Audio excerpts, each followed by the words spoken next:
Hello everyone, my name is Armia, and today we are continuing my look at SCP. Today we're going to be taking a look at Are We Cool Yet?, a group of artists in the SCP universe who use anomalous art, apparently. So I'm actually pretty interested in this one. I really like art. I'm an artsy gal. So the idea of using like anomalous objects as art is really interesting to me. So we'll see how it goes. I don't know anything about this. So let's take a look at what the Exploring series has to say on them. Alrighty. Are we cool yet? No. We've looked at a number of anomalies so far through the scope of both science and religion. Anomalies with origins beyond our planet or reality. Anomalies created through foolish accidents or from ancient rituals. Right. What we haven't really looked at, though, are anomalies created through the scope of art. Right. Art is a subjective concept, one heavily divorced from the cold, clinical nature of the SCP Foundation. Actually, fun fact, one of the first things when I went to film school was they asked us, what is art? And it's not a question you can really define, you know, like art, like you mentioned, it's very subjective. It's one of those things that, like, you need to find out for yourself what you consider art, you know? Personally, I think art does have to exude emotion, if that makes sense. Cause you to feel something. If you don't feel anything, then it's probably not art. And so that's why we'll be discussing a group of interest focused on anomalous art. Are we cool yet? Like many groups in the SCP universe, AWCY exists as yet another fringe group that meddles with paranormal forces for their own goals. It just so happens that their goals consist of little more than creating really weird art pieces, many of which end up in Foundation custody. As usual, I'll be primarily looking at a handful of these contained exhibits to give us a better idea about the group, but let's see how they operate. Okay. Unlike many groups, Are We Cool Yet? Have no centralized leadership, no headquarters, no strict rules or traditions, and no official lists of members. Really, all it takes to be a part of Are We Cool Yet? Is to say that you are part of it, and to make anomalous art. Right. Anomalous art is exactly what the name implies, and we'll get to some examples in a bit, but not all anomalous artists are part of AWCY. Right. I guess it's kind of like, you know, back in the day, there was like Anonymous as a hacker group, kind of like that. AWCY members tend to make art that is both highly visible to the public and often highly dangerous, leading some to decry the group as art terrorists. The idea of art, like terror as art, is interesting and kind of terrifying if you think about it. Like, imagine having someone commit like a terrorist attack as an artistic statement. That's really dark. But interesting. A potential origin for the group is outlined in the tale Birth of the Cool. During the 19th century, the realm of science began to slowly understand the paranormal, and certain artists of the world took notice, beginning to create their own paranormal art pieces. By 1870, Paris was the center of anomalous art, and the debate about whether it should even exist. In 1874, the Salon des Magnifiques refused to allow any works of a phantasmagorical nature to be displayed at their grand exhibition. Interestingly, that is around the time that realism as an art form really became like a big deal, which, in my mind, I like the idea that realism was a counter to the kind of absurdist nature of anomalous art. In real life, after World War I, there was a period of abstract and kind of absurd art, because the idea was that, well, in World War I, like, destroyed the world, and now we would need to build it back up from the beginning, growing like children, which is where like Dadaism and other forms of absurdism come from. Sorry, I find this stuff really interesting. So a group of anomalous artists went off and started their own exhibition, held at the same time. The show was called Sommes-nous devenus magnifiques, which translates to Have We Become Magnificent? It was the talk. Okay, I love the idea that it's like the, are we cool yet? And then you make it a bit more posh. Have we become magnificent yet? And then if you go beyond that, it's like, have we attained the possibility of becoming magnificent in thine eyes? Ah. Oh, that's fun. The town for months, and it was clear that this type of art wasn't going anywhere.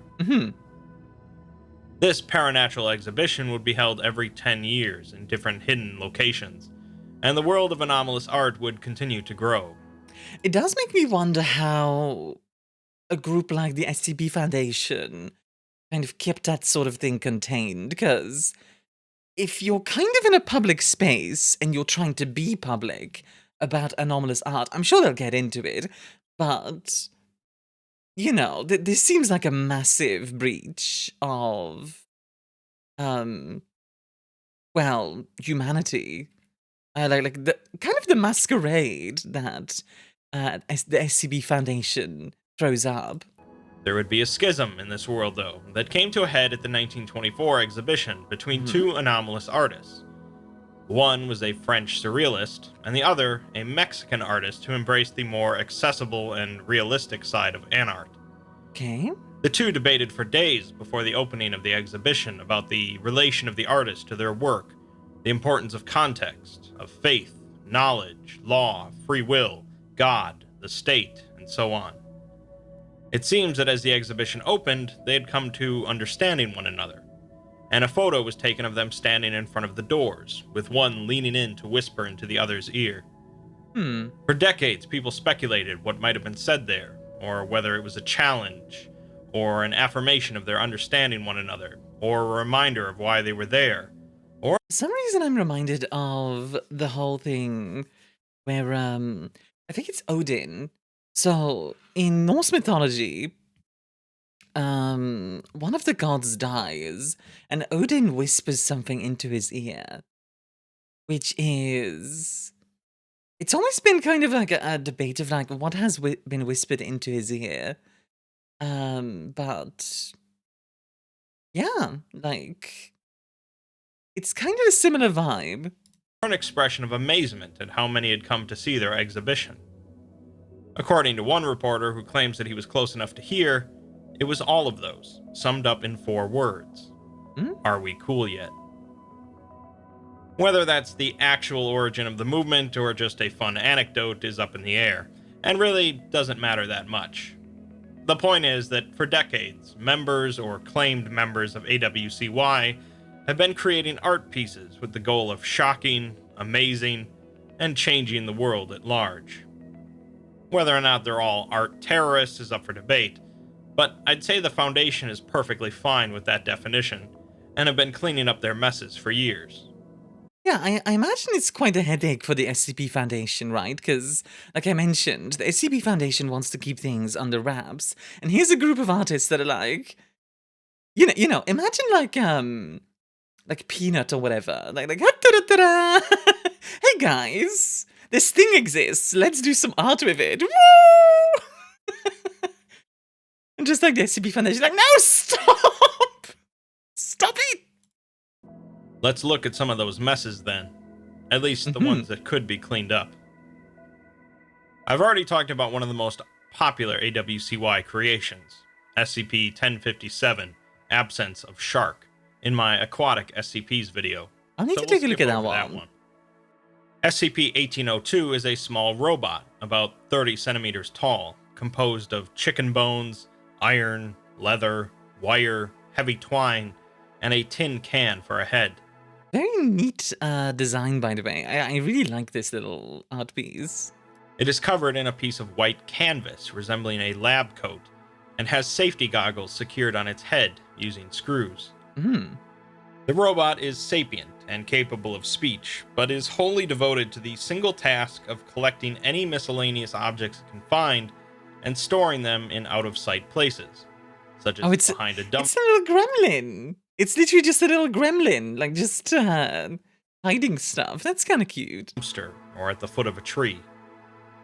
The objects it collects are generally worthless, including a bottle cap, acorns, insects, coat buttons, wrappers, or even small creatures such as a gecko. This is one of those things that I really like about SCP. I've mentioned it before, but for me personally, I really like it when the SCPs are just weird. And not necessarily in like an evil way. Like they might be evil, and they are allowed to kill you. And I'm okay with the world enders as well. Like there's some really good world enders out there, but I mean, Here Were Dragons is a fantastic one, and this one's kind of fun as well. And like the pizza box, I always go back to the pizza box as a relatively innocuous pizza. An SCP that is still really interesting, in my opinion. I think I just really like that sort of weirdness that doesn't necessarily just kill you. It's noted that the gecko escaped shortly after the robot collected it, though. It even managed to remove a road sign using stolen tools, but was not large enough to move it, so it merely buried it in place with leaves. 1802 was discovered by the Foundation when it attempted to remove a security camera on the exterior of a Foundation facility. In an interview with the robot, it claims that its earliest memory is waking up and seeing a group of people moving around, making signs or pouring things. A man in charge of the robot told it that its purpose is to keep anything it finds and to study them so that it can learn. By doing this task, it will become cool. It collects everything it finds because it was told that it doesn't understand much. It was then placed outside and told to keep moving west, collecting things, until it came to a gate with a camera on it. It then tells the Foundation details about the building it came out of, leading the Foundation to raid the place. The last detail it provides is the name it was given, Skip.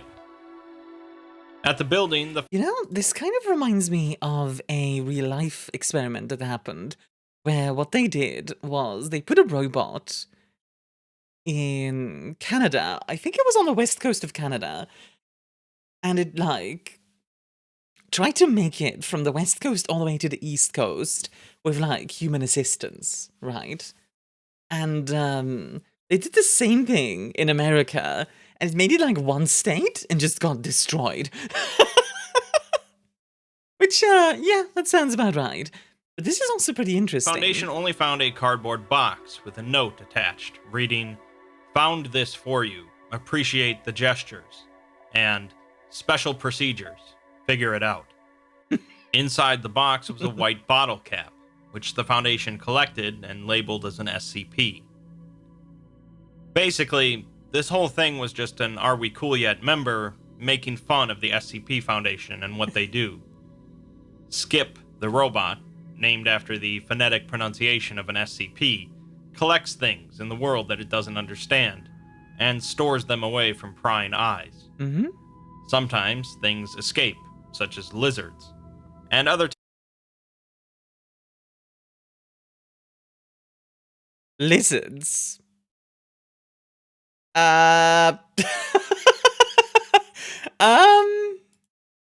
Okay.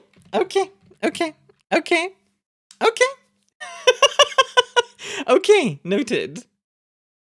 Anyway, yeah, I actually really like this idea of like just an artist who's just making fun of the Foundation a little bit. I think that's kind of fun. Like it's kind of innocuous in a way, right? Like obviously, yeah, it's anomalous and it might be dangerous, but this is kind of innocuous. And again, I mentioned it earlier. I think these are some of my favorites just because and they're interesting without having to necessarily just be like, and now you're going to die for reading this. You know? times the Foundation contains things on the spot because they can't move them for whatever reason, like the road sign. As a final joke, they left the white bottle cap, implying that it's an anomaly, and the Foundation scooped it up and stored it away, just like Skip would. In uncommon fashion, then, no one ended up getting hurt from this AWCY piece. On the other hand, we have something like SCP-1590, Oh boy. an application designed for touchscreen devices called the Book of Tamlin. Oh boy. Upon booting up, the application displays a welcome message saying, "To Joey, who taught me how to be cool," and the name of the last person who played the game, who almost made it out. The Book of Tamlin is a game consisting of a series of images of different rooms, and the player is given subsequent tasks to complete in each room, Okay. all of which consist of locating different objects in the room. So like a point-and-click adventure. Basically, it's a really messed up version of those cool I Spy books. Yeah. The game consists of anywhere between 7 and 43 rooms, and the player also has a time limit between 1 and 12 minutes. The images and tasks are all personally relative to the player, beginning somewhat benign before becoming increasingly personal and traumatic. There isn't really any winning of the game though, as at either a random point during the game or when the timer runs out, the screen displays the text, "You found out everything there is to find about the house. Now all you have left to find is the way out." The game then ends and can't be replayed by the same person. Reminds me a little bit of the myhouse.wav game, which is a very spooky little thing that one of my mods really wants me to take a look at. I should take a look at that sometime. Maybe in the future I will. Within 72 hours of this point, a door the player opens in real life will open instead to a room from the game they played. And eventually, every door the player opens will open into the game, practically forcing them in. After they go through, all contact will be lost with the individual. As some examples of the games played by individuals, one D-class player saw a farm owned by his uncle, where his parents sent all of his pets, with the task of finding the graves of all 7 of his childhood pets. Oh, that's sad. Another image for the same D-class was a locker room from his middle school, where he was involved in multiple altercations, with the task of finding the 13 boys who made his childhood a living hell. After finishing the game, the D-class opened a door that revealed the same locker room, at which point he charged through. Very interesting, though, because it makes me wonder if the house is kind of just your own memories, and you're meant to move on from your trauma, if that's like the point of the art. You know what I mean? I think one of the fun parts of art is like the interpretation part of it. So let's interpret, you know? I think the whole like move on from your trauma thing would make sense here, so I'd be on board with that. An agent for the Foundation played the game, seeing an image of his time on deployment in Korea. The task is to find the buddies he left behind. The door he opened in real life opened to the same scene, and he willingly entered with survival gear. Not all participants have entered willingly, as one female D-class was sedated and forced through to confront her childhood trauma. That must be kind of one of the rougher ways. Like, I know there's a lot of bad ways to die in the SCP Foundation, right? But I think that's probably one of the rougher ones I know of, honestly. It's like being stuck in your own trauma. That's pretty rough. And once you play through, unless you can avoid opening doors for the rest of your life, you're going to have to go through.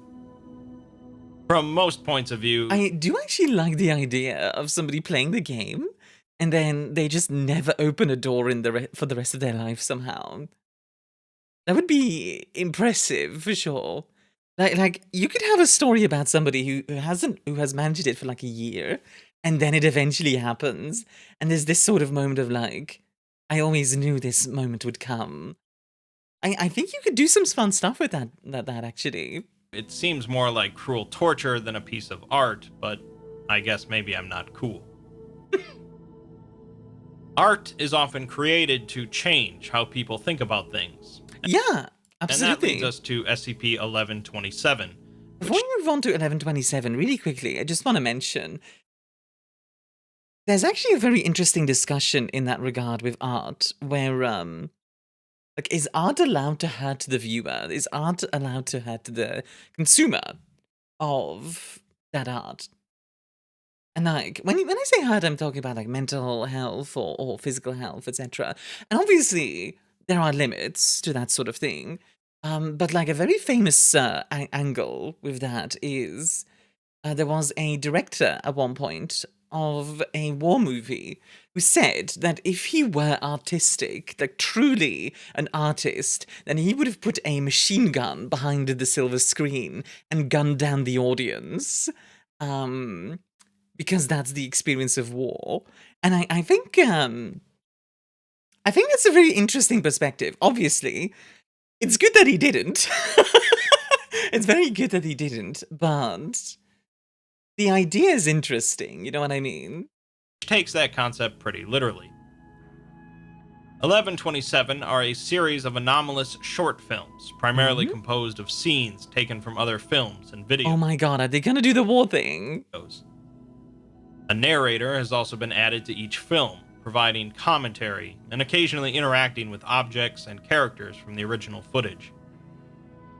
Anomalous effects occur after an individual watches one of these films for at least 20 minutes, resulting in a permanent change to their normal behavior. One film, titled Were Clowns Always Yellow, takes footage from The Sound of Music, The Night Porter, The Day the Clown Cried, Surf Nazis Must Die, and archival footage from World War II. Right, Surf Nazis Must Die. Is that like a B movie or something? Because that sounds amazing. The narrator, a man wearing a Nazi uniform with his face obscured by clown makeup, comments that when our lives become the joke, humor becomes a war crime. The punchline is always death, and to get it is to abandon the pretense that getting it matters. Laugh at the reality that is laughing at you. Okay. At this point, the narrator produces a pistol and shoots actor Jerry Lewis in the back of the head. After watching the film, viewers will consider it to be the funniest thing they've ever seen, but will express disturbance and disgust at any normally humorous communication. Interesting. Most jokes will be seen as offensive, but material that is normally offensive or distressing will be seen as amusing. Oh, that's kind of gross. Another film, titled Crazy Where You Are, combines footage from Willy Wonka and the Chocolate Factory, Faces of Death, various animated short films featuring Bugs Bunny and Tom and Jerry, and a Three Stooges short. The narrator is a female child around 12 years old, wearing a blue dress and a black domino mask. Throughout the film, she slowly dismembers a teddy bear with a small knife, and asks questions such as, "Are you afraid of violence?" And there was a really disturbing scene I remember in film school that my teacher really wanted everyone to see, where it was like in the movie they it's obviously effects, right? But in the movie it looks like a person gets his eye cut open, which, yeah, grotesque, horrifying. They use a pig's eye for it, but it's still horrifying because it's just like, ugh. And I don't think I will ever forget that image. It's genuinely very disturbing. And not gonna lie, looking back on it, kind of messed up of our teacher to not just warn us. Like, hey, by the way, I'm gonna traumatize you today. Like, Jesus Christ, dude. Whether violence is the answer or the question. After watching the film, viewers will generally express no strong emotional response to it, and will also lose interest and emotional connections to things, activities, and people. They will also fail to react to dangerous and hostile environments, and will start to injure others merely out of curiosity. Okay, that's gross, but also, I would almost say that's anti-art. Because in my opinion, art is all about emotion, right? Art is about causing emotion and asking about emotion and exploring emotion, etc. Not so much Yeah, not a fan of the idea of like, okay, so now we're just going to make people abuse each other. Like, that's not really, yeah, no. Not a fan of that.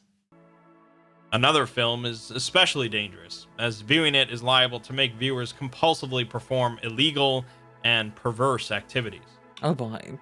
Since these films are popping up randomly around the internet, in video stores, and in theaters, you can see how AWCY gets pretty easily labeled as terrorists. Yeah, not gonna lie, that's understandable. That kind of stuff definitely is very terroristic. The first one with the little guy is not that bad, right? It's just kind of like, oh, look at the SCP Foundation being all silly, like kind of parodying it. Which, hey, good on them. But yeah. Speaking of compelling people to do things just for the sake of being cool, there's another app, SCP-1803.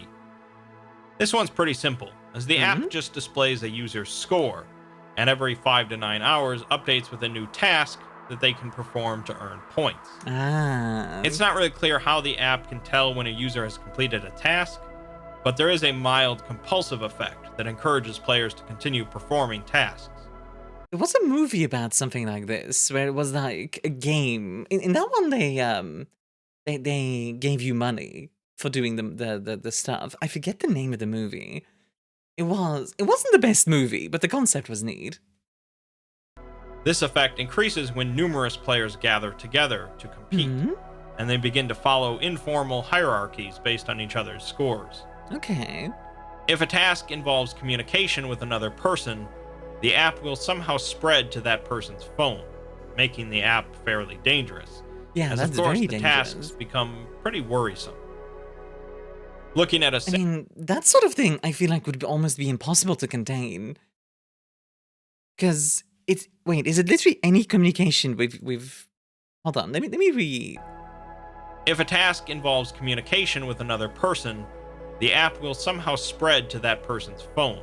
Yeah, so if you're given a task that communicates, you could very easily make like a chainmail and it would just spread to like 1,000 people instantly. Good luck containing that sucker, because now we'll have all of those 1,000 people contact like another 5 people, and they'll contact another 5 people, and suddenly you're dealing with like half a country that's dealing with this. This feels a bit overpowered, in my opinion. I mean, assuming the task can be guided, obviously. Making the app fairly dangerous, as of course the tasks become pretty worrisome. Looking at a sample list of tasks provided, it starts out fairly basic, awarding 1 point for saluting the sun, and 7 points for finding a horse and watching it for 30 minutes. 3 points for banging your head against a wall, and 10 points for telling a stranger what you really think about them. Eh? If you manage to turn gold into lead, you get 999 points, which is pretty cool. Yeah, that is pretty The cool. instructions sometimes include text that isn't a task, such as, if Babe Ruth was that great, why did he need a bat? What? To earn 150 points, you must rob a bank, but only take quarters. For only half a point, you can convince another person that you are dead. And if you kick a yellow dog, you get no points, which you would think no one would do, but you'd be surprised, I'm sure. 200 points to eat something that has been in a grave, and 90 points to walk on glass and describe the noise it makes. Sometimes you might have to ignore a task to get 21 points, which is probably trickier than it seems. And if you gain 5 points, you get 5 points. If you burn an Wait, hold on. If you get 5 points, you get 5 points. Hold on a goddamn second. Or do I need to go bowling and like get 5 on bowling? Replaceable object and manage to replace it, that's worth 100 points. But it's only 15 points if you love someone. Sometimes breathing might actually cost you 200 points. And a couple tasks are apparently so horrific that the Foundation expunged them, worth 300 and 450 points. Okay then. The text after those two says, The real skeleton was inside you all along. Are we Oh no. cool yet? I have to say, by the way, I think the big part of this that I like is, you know, like the idea of like you're reading an SCP and suddenly you just see, are we cool yet? Or some variation, right? Like, oh, this is pretty cool. It's just like, oh, hold on a goddamn second. The Foundation heard about the app after an incident in which at least 72 people irreparably wounded their left eyes with household objects. Oh god. Most of which were using the app, meaning that some did it just for the fun of it. Well, that and also peer pressure, probably. Like, when we're talking 72 people in a room, if 71 people around you say 2 + 2 = 5, you're under immense pressure to agree. It's a really interesting phenomenon, actually. There's a bunch of scientific papers on it that I would recommend you read if you're interested in that sort of thing. Stendhal syndrome is a supposed psychosomatic condition that involves people suffering from heart palpitations, fainting, and even hallucinations after viewing art of incredible beauty. Really? Members of AWCY would of course be interested in this phenomenon, bringing us to SCP-1074, an oil painting on canvas that, when photographed, just looks completely gray. When viewed directly, though, viewers suffer from symptoms similar to Stendhal syndrome, and will attempt to vividly describe the painting they are seeing to any nearby. Interesting. No two viewers have described it as the same artwork, but they all agree that it is the most beautiful and moving piece of art they have ever seen. It's Slaneshi art. If you don't know 40k, Slanesh is the goddess/god of excess and drugs and sex and all that. Sex and drugs and rock and roll, you know. And if you look upon them, they look like the most beautiful person you've ever seen, like perfection. They will not turn their heads from it unless forced, and will attempt to convince everyone else nearby to view it as well. They will also begin to discuss philosophical questions related to the painting, bringing up human mortality, individual insignificance, legal or moral judgment, and religious eschatology. Within 3 to 5 minutes of exposure, the individual will become permanently catatonic, but will continue to display brain activity as if they were fully awake and aware. Oh, interesting, like they're dreaming or something.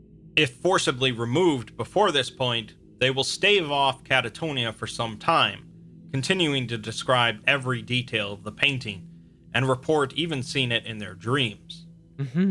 Typically, within 5 to 8 days, though, they will slip into the same coma unless treated with amnestics to wipe their memories. Yeah, that makes sense. Even then, though, the Foundation has yet to find a way to permanently prevent it, and the longest someone has gone is 6 weeks before going catatonic. Okay. In an interview with the D class who was exposed to the painting, he describes it with confusion, as it seems to be a painting of himself on his knees, crying. Huh. There are flames all around him, and he surmises that he's in hell, along with Jesus Christ. Jesus is scowling at the D class, and he is holding a flaming sword, as well as a scale with a heart on one side and an apple on the other. The apple is depicted as heavier, and the man interprets this to mean that Jesus is judging him, and he is guilty. Yeah, right. Like Anubis swaying your heart sort of deal. Interesting blending of themes there. Although he had vehemently denied in court the crime of murdering his wife and child, he now admits to it, and says that, of course, Jesus knows, and it all makes sense now. He says that he is nothing and everything. Everything is nothing, and that everything is imaginary. We have to exist, though, and we must will ourselves into existence in order to vanquish the dreamer that dreams of our existence. After going silent for some time, the D-Class says that he has one question. The whole dreamer that dreams of our existence is actually really interesting, and a theme that comes up in a lot of Lovecraftian stories where, you know, the gods are dreaming our world, and one day they just wake up and the world ends. And there's a certain terror in that for sure, but a weird peacefulness as well. I don't know if that makes sense. Are we cool yet? That's a question we'll likely never have a definitive answer to. AWCY is a disjointed, confusing mess of an organization, just the way they prefer it. There's no real goals or endgame for me to discuss here. It's all simply art, and art can't always be readily explained. There is a lengthy series of tales regarding AWCY called The Cool War, which I didn't touch upon at all in this video, so we'll have to save that for another time, as it provides a more specific look at members of the group. AWCY aren't the most popular group of interest, as they often come across as pretentious and insufferable, and they are a far cry from the unknowable Lovecraftian roots of the SCP universe. Love them or hate them, though, you can't deny the efforts they go through just to be cool. Very interesting, for sure. AWCY seems like one of those... Oh, wait, what does this say? Stop making things because you can. Stop making things because you want to make things like everyone else. Stop making things because you already saw the same thing and want to do it again. Stop making things that aren't yours. Stop making things that aren't cool. Wanna know why we aren't cool yet? Because we includes all of us, and sadly, you are one of us. And you just aren't cool. Read a Sharp, a cooler manifesto. You know, and here's an interesting question. What does it mean to be cool? I don't know. You tell me. Down below in the comments. But for now, thank you all very, very much for watching this one. I think Are We Cool Yet is really interesting. I hope you enjoyed it. If you remember, you can see yourself scrolling in the background. And of course, a very special thank you to our very important planet, Aku, and Tato, Orlan Dog, Reed, Ellie Cute Puppy, and Alex the DM over on Ko-Fi for your support. Thank you, and have a lovely rest of your day. And I will see you all in the next video. If you want to check out any of my other stuff, feel free to take a look down below. I do weekly streams every single weekday, except for Wednesday. I also do streams over on, not just streams, sorry. I also have a Discord as well as my own manga, which you can all find down below in the links in the description. Thank you all very much for watching, and I'll see you all in the next video. Bye-bye!